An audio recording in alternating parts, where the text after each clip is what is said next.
أعوذ بالله من الشيطان الرجيم بسم الله الرحمن الرحيم ألف لام ميم أحسب الناس أن يتركوا أن يقولوا آمنا وهم لا يفتنون رب اشرح لي صدري ويسر لي أمري واحلل عقدة من لساني يفقهوا قولي الحمد لله الصلاة والسلام على رسول الله وعلى آله وصحبه أجمعين أما بعد السلام علیکم ورحمۃ اللہ وبرکاتہ۔ سورہ عنکبوت 29 نمبر سورہ ہے، اس کی پہلی آیت میں نے آپ کے سامنے پڑھی، اور یہ سورہ جو ہے وہ مکے میں، جب رسول صلی اللہ علیہ وسلم مکے میں تھے، ان کا ہجرت سے پہلے جو مائگریشن تھی مکے سے مدینہ، اس سے جسٹ پہلے، تھوڑا سا پہلے جو ہے یہ سورہ نازل ہوئی، اور اس میں اللہ سبحانہ و تعالی رسول صلی اللہ علیہ وسلم کو اور جو مسلمان تھے ان کو انڈائریکٹ وے میں بتا رہے ہیں ہجرت کے بارے میں۔ انڈائریکٹ وے میں کس طرح کہ نوح علیہ السلام کا قصہ بتایا ہے کہ وہ اس نے اپنی قوم کو کس طرح چھوڑا شپ میں، اور پھر اس کے بعد لوط علیہ السلام جب جا رہے تھے تو انہوں نے کہا کہ اللہ سبحانہ تعالیٰ مجھے سیدھے راستے پہ چلائے گا، سیدھا راستہ دکھائے گا، اس نے اپنی قوم کو چھوڑا۔ تو اسی طرح اینڈ میں اللہ تعالیٰ اس میں بتا رہے ہیں کہ تم لوگ بحث مت کرو کن کے ساتھ، جن کو کتاب دی گئی ہے ان کے ساتھ جو ہے وہ آرگیومنٹ مت کرو سوائے احسن طریقے سے۔ تو جو وہ کرسچن تھے، بک والے، کتاب والے جو لوگ تھے، وہ کون تھے؟ کرسچن اور یہود۔ وہ مکے میں نہیں تھے، وہ کہاں پہ تھے؟ مدینے میں تھے۔ تو انڈائریکٹ وے میں اللہ تعالیٰ کہہ رہے ہیں کہ مدینے میں تم لوگ جاؤ گے اور تم لوگوں کا سامنا ان سے ہوگا، تو ان کے ساتھ کس طرح آپ جو ہے وہ بحث مباحثہ کرو، کس طرح مجادلہ کرو۔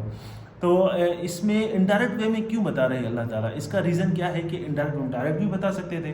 انڈائریکٹ وے میں بتانے کا مقصد یہ ہے کیونکہ جو مائگریشن تھی، جو ہجرت تھی مکے سے مدینے تک، وہ سیکریٹ ایک مشن تھا۔ اگر مشرکوں کو پتہ چل جاتا تو کوئی نہ کوئی چال چلتے، تو یہ سیکرٹ مشن تھا۔ تو اس سورہ میں اللہ تعالیٰ وہ چیز رسول صلی اللہ علیہ وسلم کو انڈائریکٹ وے میں چیز بتا رہے ہیں کہ اب جو ہے وہ ٹائم آ گیا ہے ہجرت کا۔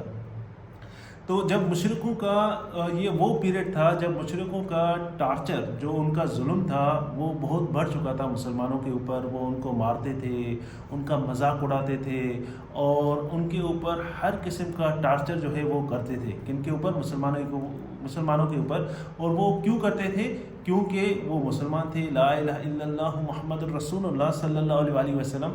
اس کی وجہ سے ان کے اوپر جو ہے وہ ٹارچر ہوتا تھا، کیونکہ وہ مسلمان تھے۔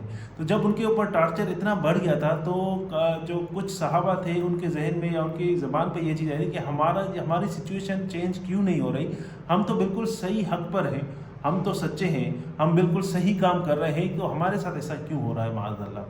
تو یہ جو چیز تھی یہ آج کل کے دور میں بھی اور قیامت تک یہی ہوگی کہ جو بھی سیدھے راستے پہ آتا ہے تو اس کے اوپر ٹف ٹائم جو ہے وہ ڈیفینیٹلی کوئی نہ کوئی ڈیفیکلٹ ٹائم آتا ہے، ضرور آتا ہے۔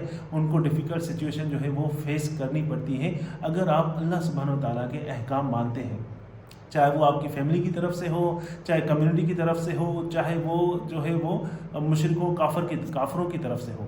تو یہ جو چیزیں ہیں یہ قیامت تک یہی چلیں گی۔ تو اس سورہ میں اللہ تعالیٰ بتا رہے ہیں، کیونکہ جب بھی کوئی مسلمان ہوتا ہے وہ کہتا ہے، جب بھی کوئی مسلمان ہوتا ہے سیدھے راستے پہ آتا ہے اور اس کے بعد کہتا ہے کہ میں سارا کچھ صحیح کروں گا، اور جب وہ صحیح ہر چیز صحیح کرتا ہے لیکن اس کے ساتھ غلط ہوتا ہے، تو اس وقت جو ہے وہ ٹائم جو ہے وہ بہت ڈیفیکلٹ ٹائم ہوتا ہے۔ اس ٹائم آپ اپنے ایمان کو کس طرح کیری کر رہے ہیں، یہ جو چیز ہے یہ بہت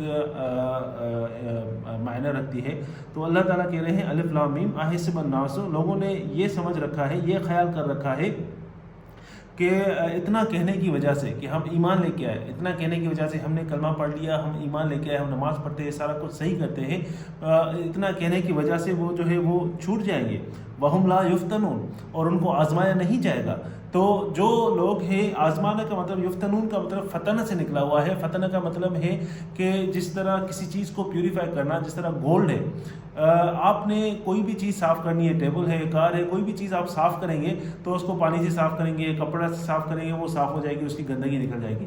لیکن جو سونا ہے، جو گولڈ ہے، اس کو صاف کرنے کے لیے اس کو آپ کو گرم کرنا پڑے گا، اور اس کو اتنی جو ہے وہ ہیٹ دینی پڑے گی، جو بہت تیز گرم کرنا پڑے گا، اس کے بعد ہی اس کی صفائی ہو سکتی ہے۔ اس کو جو ہے وہ آپ کو اس پروسیس سے گزارنا پڑے گا، اس کے بعد جو گندگی اس کی نکل جائے گی، پیور گولڈ جو ہے وہ بچے گا اور وہ پیوریفائی ہوگا۔ تو اللہ تعالیٰ یہ مثال دے رہے ہیں کہ تم لوگ یہ کہنے کی وجہ سے چھوٹ جاؤ گے کہ ایمان ہے کیا ہے، تم لوگوں کو آزمایا نہیں جائے گا، تم لوگوں کی آزمائش نہیں ہو جائے گی، اور تم لوگوں کی آزمائش نہیں ہوگی۔ جب آپ لوگوں کی آزمائش ہوتی ہے تو اللہ تعالیٰ کہہ رہے ہیں وَلَقَدْ فَتَنَا الَّذِينَ مِن قَبْلِهِمْ فَلْيَعْلَمَنَ اللَّهُ الَّذِينَ صَدَقُوا وَلْيَعْلَمَنَ الْكَاذِبِينَ۔ اللہ عز و جل فرما رہے ہیں کہ ہم نے آپ سے پہلے بھی قوموں کو آزما چکے ہیں، آپ سے پہلے جو قومیں گزری ہیں وہ بھی آزمائی جا چکی ہیں، ان کو بھی آزمایا تھا۔